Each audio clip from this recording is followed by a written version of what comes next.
kweli hapa. Na moja kwa moja tukielekea huko Madagascar, ambako serikali mpya nchini Madagascar imetangazwa adhuhuri Jumanne Oktoba 28, inajumuisha mawaziri wapya 29 waliopewa jukumu la kuitoa nchi kwenye mgogoro.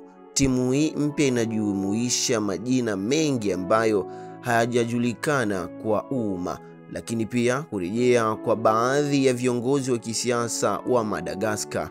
Hata hivyo, miongoni mwa maveterani wa taasisi hiyo ni wakili Hanitra Radhamifnastor, mfuasi mwaminifu wa Mark Ravalomonana, ameteuliwa kwenye wizara ya nchi kwenye ofisi ya rais, ambaye mamlaka yake maalumu bado haijajulikana.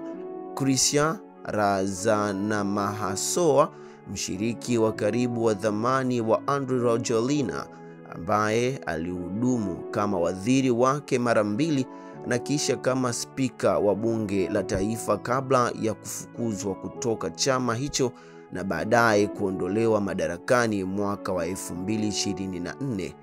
Atachukua nafasi ya wizara ya mambo ya nje Jenerali Lilison, mtu mashuhuri katika mapinduzi ya mwaka 2009 na karibu na ukoo wa Rajoelina.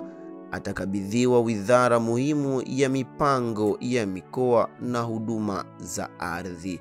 Hatimaye hakimu wa zamani wa Fanirisio Enohivo, mpinzani mkubwa wa utawala uliopita ambaye alikuwa uhamishoni kwa muda mrefu na kiongozi mwenye utata kwa muongo mmoja uliopita, atashikilia wizara ya sheria.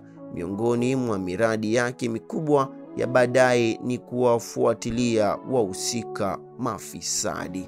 Hii ni MWK, endelea kufuata taarifa zetu moja kwa moja. Kweli hapa.